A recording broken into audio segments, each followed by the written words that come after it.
کسی ملک میں ایک رحم دل بادشاہ حکومت کرتا تھا۔ اس کی ایک ہی بیٹی تھی۔ شہزادی میمونہ ایک بار بیمار ہو گئی۔ کوئی علاج کارگر نہ ہوا۔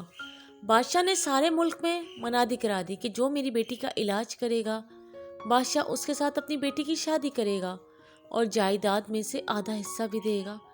اس گاؤں میں ایک لکڑہارا رہتا تھا۔ وہ قسمت آزمانے محل گیا۔ اس لکڑہارے کو کچھ جڑی بوٹیوں کا علم تھا۔ اس نے بادشاہ سے کہا کہ وہ شہزادی کا علاج کرے گا، مگر اس کے بدلے اسے بادشاہ کی جائیداد نہیں چاہیے۔ وہ صرف شہزادی سے شادی کرنا چاہتا ہے۔ وہ شہزادی کو اپنے ساتھ اپنی جھونپڑی میں ہی رکھے گا۔ بادشاہ مجبور تھا، اس نے شرط مان لی۔ چنانچہ 2 دن کے علاج کے بعد ہی شہزادی صحتیاب ہو گئی۔ لکڑہارے نے بادشاہ کو اپنا وعدہ یاد دلایا۔ بادشاہ بہت پریشان ہوا۔ اس نے سوچا کہ میں اپنی بیٹی کی شادی لکڑہارے سے کیسے کرا دوں۔ بادشاہ نے سوچا اس لکڑہارے کو کسی ایسی جگہ بھجوا دیتا ہوں جہاں سے یہ کبھی واپس نہ آ سکے۔ وہ روز لکڑہارے کو کسی بہانے دور دراز بھیجتا، لیکن لکڑہارا اتنا پھرتیلا تھا کہ شام واپس لوٹ آتا۔ شہزادی نے بادشاہ کو سمجھایا بھی کہ وعدہ خلافی نہیں کرنی چاہیے، لیکن بادشاہ کو اپنی اکلوتی بیٹی سے بہت محبت تھی۔ وہ نہیں چاہتا تھا کہ اس کی بیٹی تکلیفیں برداشت کرے۔ بادشاہ بہت پریشان تھا۔ پھر اس نے ایک ترکیب سوچی۔ اس نے لکڑہارے سے کہا، جاؤ سمندر کی تہہ میں جو ہیرے ہوتے ہیں وہ لے کر آؤ۔ لکڑہارا گیا تو بادشاہ نے شہزادی کا فرضی جنازہ تیار کروایا تھا تاکہ لکڑہارے کو یہ کہہ کر ٹال دے کہ شہزادی مر گئی ہے۔ لکڑہارا مایوس ہو کر یہ ملک ہی چھوڑ دے۔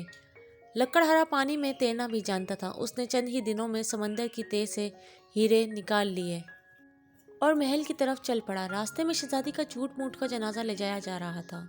لکڑہارے نے لوگوں سے پوچھا کہ کون فوت ہوا ہے، تو اسے بتایا گیا کہ یہ شہزادی میمونہ کا جنازہ تھا۔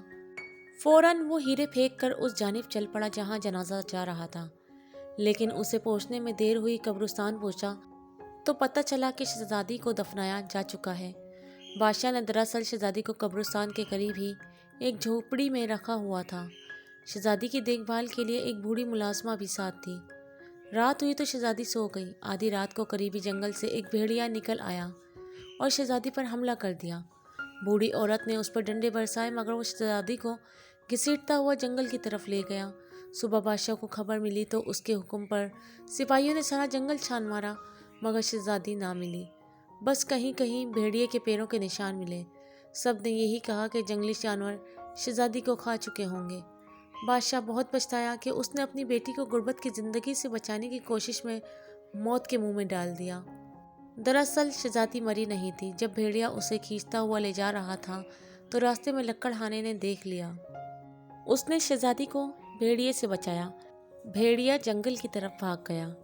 پہلے تو لکڑہارا سمجھا کہ یہ شہزادی کی لاش ہے، لیکن جب اس نے نبض دیکھی تو اسے احساس ہوا کہ شہزادی تو زندہ ہے۔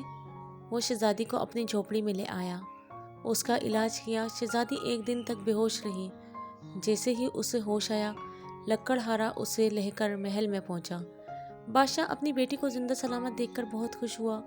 اسے شرمندگی بھی تھی کہ جس لکڑہارے سے اس نے وعدہ خلافی کی، آج اس نے دوسری بار شہزادی کی جان بچائی۔ اس نے لکڑہارے سے اپنی غلطی کی معافی مانگی اور کہا، میں تو سمجھتا تھا کہ میری بیٹی کو اس محل میں ہی خوشیاں مل سکتی ہیں، لیکن تم نے اپنی جھونپڑی میں اس کی جان بچا کر ثابت کر دیا کہ خوشیاں کبھی دولت سے نہیں خریدی جا سکتی۔